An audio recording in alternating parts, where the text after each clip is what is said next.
بسم اللہ الرحمن الرحیم۔ ناظرین، حج کے اعمال و افعال کے حوالے سے آپ کے سوالات ہمیں موصول ہوئے، ان کے جوابات ہم مفتی صاحب سے لیتے ہیں اور آپ کے سامنے رکھتے ہیں۔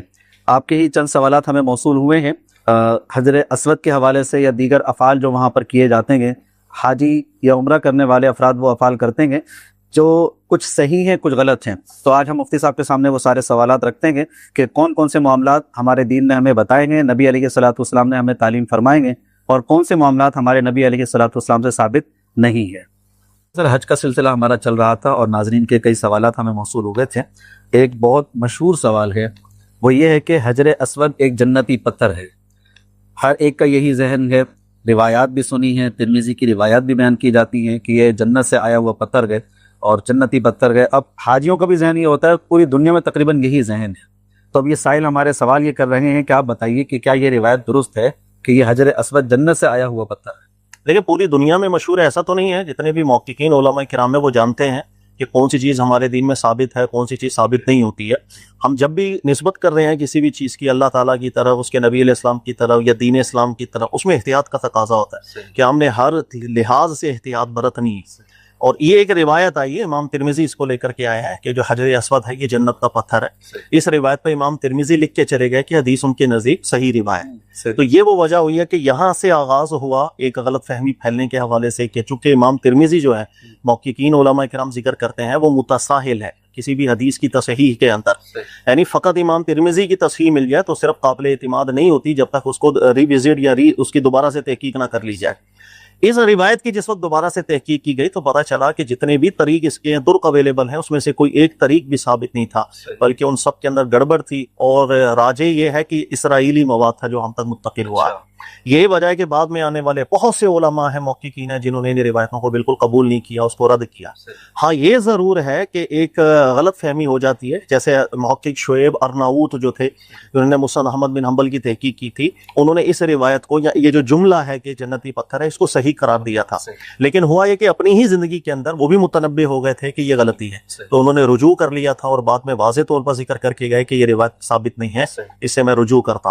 اور مزید یہ کہ اس کے اوپر اگر آپ محقق عبداللہ وائلی صاحب رحمۃ اللہ علیہ ان کی تحقیق کر پڑھیں تو بما لا مزید علیہ، یعنی جس کے اوپر ہم مزید زیادتی کر نہیں سکتے، اتنی پیاری انہوں نے تحقیق کی ہے، اور واضح طور پر ثابت کیا ہے کہ یہ اسرائیلی باتیں تھیں جو یہاں پر آئیں، پھر انہی افراد کے ذریعے وہ یہاں پر منتقل ہوئی تھی۔ کوئی چیز نبی پاک علیہ السلام سے مرفوعاً ثابت نہیں ہوتی، لہذا یہ جنت سے آیا پتھر ہے ہمارے دین میں بالکل ثابت بات نہیں۔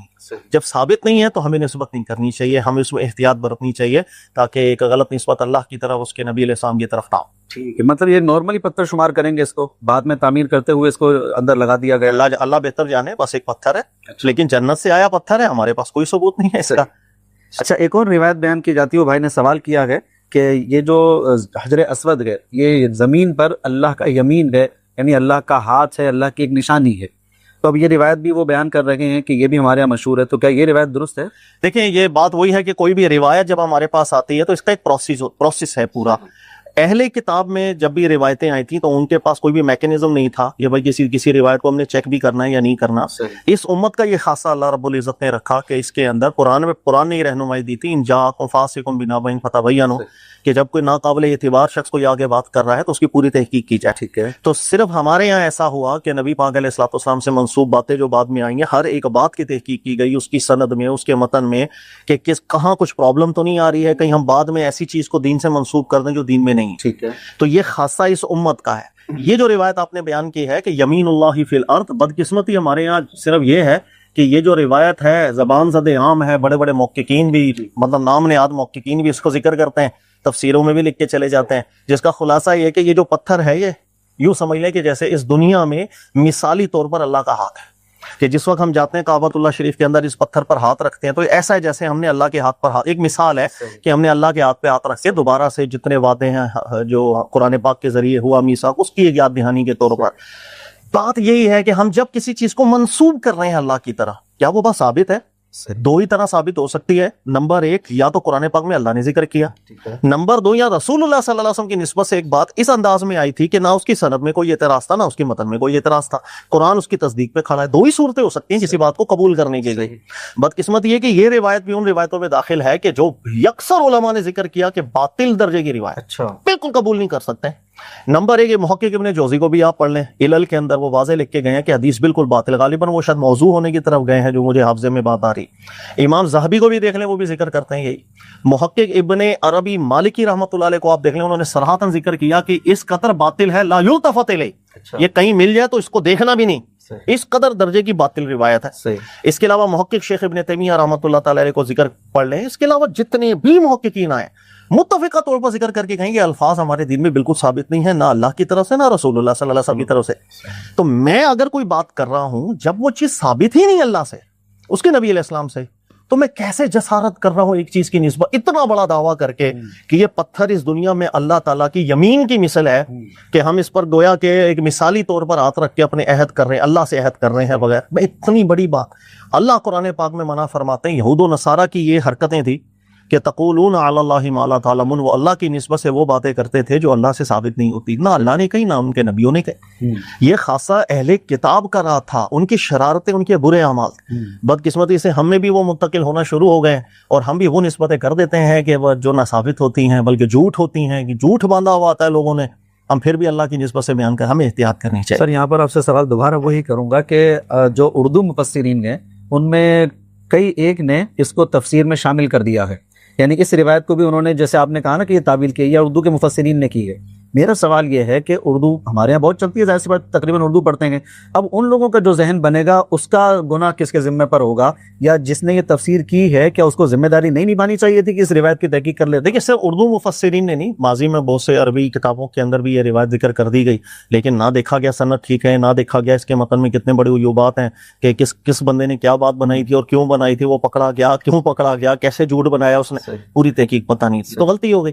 اردو مفسرین میں بھی بالکل میں جانتا ہوں کہ کئی علماء نے ذکر کیا، اللہ ان کی خطا کو معاف کرے، ہم یہ صرف ذکر کر سکتے ہیں لما تقولون ما لا تعلمون، جس چیز کا ہمیں علم نہیں اللہ کی طرف نسبت ہم کیوں کر رہے ہیں۔ ہمیں بہت احتیاط کرنی چاہیے، خطا ہو جاتی ہے، کوئی نبی نہیں ہے رسول اللہ صلی اللہ علیہ وسلم کے بعد، جب آپ کسی بھی عالم دین کو پڑھیں، ان کی کوئی کتاب پڑھیں، تفسیر پڑھیں، میں اکثر ذکر کرتا ہوں کہ کوئی بھی تفسیر وہ دین نہیں ہوتی ہے، وہ ایک عالم ہے، اس کا ذہن ہے، اس کی رائے ہے، وہ صحیح ہوگی غلط ہوگی، اس کے ایک ایک جملے، اس کے ایک ایک لفظ کو قرآن پاک پر لوٹایا جاتا ہے، مطابقت میں مانا جائے گا، مخالفت میں رد کر دیا جاتا ہے۔ تو براہ راست کوئی کتاب دین نہیں ہے قرآن پاک کے علاوہ، ہر ایک چیز کو دیکھا جاتا ہے، اللہ تعالیٰ خطائیں معاف کرے۔ اچھا، حج کے معاملے میں نا یہ بھی دیکھا جاتا ہے، جبل رحمت ایک پہاڑ ہے، تو وہاں پر حاجی چلے جاتے ہیں، اور وہ یہ مشہور ہے کہ یہاں پر جو دعا مانگو گے وہ قبول ہوگی۔ ایک تو دعا کا تصور ہے، دوسرا وہاں پر ایک مینار سا بنا ہوا ہے، وہاں پر جو ہے نا اپنی منتیں لکھ کر آتے ہیں، اپنے نام لکھ کر آتے ہیں، اور یہ تصور ہوتا ہے جناب اگر ہم اپنا نام لکھ دیں گے یا کوئی مراد لکھ دیں گے وہ بھی پوری ہوگی، نام لکھ دیں گے تو ہم دوبارہ حج کے لیے عمرے کے لیے آئیں گے۔ یہ سارے تصورات جبل رحمت پر جا کر صحیح ہیں، درست ہے؟ اللہ اکبر۔ اس کو میں بتا دیتا ہوں کہ کوئی بھی شخص عمرے پہ جا رہا ہے یا حج پر جا رہا ہے تو اس کو مشورہ ہے، محمد بن صالح عثیمین صاحب، ان کی کتاب ہے حج اور عمرہ کرنے والوں کی وہ غلطیاں جو یہاں پر عموماً ہوتی ہیں، اس پر انہوں نے رسالہ لکھا ہے جس پر مزدلفہ میں، منی میں، عرفات میں، طواف میں، ہر ایک لمحے پر جو عمومی غلط فہمیاں ہیں، بدعتیں ہیں، انہوں نے ذکر، تاریخی کتاب ہے بہترین۔ ان میں محمد بن صالح عثیمین صاحب نے بھی ذکر کیا، یہ جو پہاڑ ہے جس کو جبل رحمت نام سے مشہور کیا گیا، اس میں بہت سے افعال ایسے ہیں جو بالکل ہمارے دین میں نہ ثابت ہیں بلکہ صراحتاً بدعت بنتے ہیں۔ سب سے پہلے اس کا نام جبل رحمت، کوئی ہمارے دین میں ثبوت نہیں ہے کہ یہ کوئی رحمت کا پہاڑ ہے، کوئی اس کا ثبوت نہیں ہے، عرفہ کا پہاڑ ہے بس۔ ہمارے یہاں دوسری بات غلط مشہور ہے کہ شاید اس پہاڑ کے اوپر اللہ کے نبی علیہ الصلوۃ والسلام تشریف لے گئے تھے حج کے دوران، یا صحابہ کرام تھا، وہاں عبادت کی، کچھ بھی ثابت نہیں ہے۔ اس پہاڑ کے اوپر اللہ کے نبی علیہ الصلوۃ والسلام چڑھے ہیں، ایسا بھی بالکل ثابت نہیں ہوتا، بلکہ میدان عرفہ میں اللہ کے نبی صلی اللہ علیہ وسلم نے جو پڑاؤ کیا تھا وہ اس درخت کے قریب کیا تھا، اور خاص طور پر صحابہ کرام کو چونکہ رش زیادہ تھا، نبی علیہ السلام نے یہ حکم فرمایا تھا کہ لوگ، نبی علیہ السلام نے یہاں پڑاؤ کیا ہے تو اس وجہ سے سارے یہیں جمع نہ ہو جائیں۔ خاص طور پر نبی علیہ السلام نے سب کو فرمایا تھا کہ یہ پوری باؤنڈری جو ہے عرفہ ہے، آپ کہیں پر بھی جا سکتے ہیں، ہم نے یہاں پر اسٹے کیا ہے، آپ کہیں پر بھی کر لیں، پوری باؤنڈری ہر ایک نبی کے ساتھ ہوتے ہیں۔ لیکن اس پہاڑ سے رسول اللہ صلی اللہ علیہ وسلم کو اس کے اوپر آپ تشریف لے گئے تھے، آپ نے کوئی نوافل پڑھے تھے، کچھ بھی ثابت ایسا نہیں۔ لہذا ہمارے یہ جتنے تصورات ہیں کہ جبل رحمت ہے، یہ کوئی رحمت کا خاص پہاڑ ہے باقیوں سے ہٹ کر کے، یہ بدعت ہے، کیونکہ ہم غلط نسبت کر رہے ہیں اللہ کی طرف، غلط نسبت کر رہے ہیں رسول اللہ صلی اللہ علیہ وسلم کی بارگاہ میں۔ اس کے اوپر نفل پڑھنے کی کوئی فضیلت آئی ہے، کچھ بھی ثابت نہیں۔ اس کے اوپر کوئی منتیں پوری ہوں گی، ہم اگر وہاں پلر پہ کچھ لکھ، سب چیزیں یہ بدعتیں بن جاتی ہیں، اپنے تصورات ہیں جو ہم نے دین میں داخل کر دی ہیں ہمیں۔ بلکہ حاجی وہاں پر اکثر یہ دیکھا گیا ہے کہ بڑا وہ ایک رش ہو جاتا ہے، دھکم پیلی ہو جاتی ہے صرف اس پہاڑ کے اوپر چڑھنے کے لیے، اس کی کچھ بھی حقیقت ہمارے دین میں اس طرح ثابت نہیں ہوتی، ہمیں احتیاط کرنی چاہیے۔ ٹھیک ہے سر. اچھا یہ ایک بھائی اور سوال کر رہے ہیں اور یہ مشہور بھی ہے ہمارے یہاں حج اکبر، یعنی اگر وہ حج جمعے کے دن پڑ جائے تو حج اکبر کہلاتا ہے، تو اس کا ثبوت کوئی قرآن و حدیث میں موجود ہے؟ دیکھیں اللہ کے نبی صلی اللہ علیہ وسلم نے جس وقت حج فرمایا تھا وہ جمعے کا دن تھا، تو یہ ایک اس وقت یہ واقعہ ہوا. ایسا نہیں ہے کہ کوئی بھی حج ہے وہ جمعے والے دن آ جائے تو اس کی کوئی فضیلت ہے جو ہمارے دین نے بیان کی، ایسا بالکل نہیں ہے. ہاں کوئی جمعے والے دن حج آ جاتا ہے تو ٹھیک ہے، وہی نسبت ثابت ہو جاتی ہے جو اللہ کے نبی علیہ السلام کو ملی. ایک دن میں 2 عیدیں آ جاتی ہیں کہ جمعے والے دن بھی مسلمانوں کے حق میں عید ہوتا ہے اور عرفہ کا دن حاجیوں کے لیے عید ہوتا ہے، تو 2 عیدیں ایک دن میں جمع ہو جاتی ہیں. مطلب یہ فضیلتیں مل گئیں. جمعے کے دن اللہ تعالیٰ کی جو خاص رحمتیں ہیں برکتیں ہیں وہ بھی مل جاتی ہیں. تو لیکن کوئی خاص فضیلت اللہ نے قرار دی ہے کہ اگر یوم عرفہ جمعے والے دن آ جائے تو ایسا نہیں ہے، یا اللہ کے نبی علیہ السلام نے کچھ ایسا فرمایا ہو. لہٰذا ہمارے دن جمعے کا حج جو ہوتا ہے اس کو بڑا حج سمجھ لیا جاتا ہے. میرا خیال ہے اس سے بھی احتیاط کرنی چاہیے.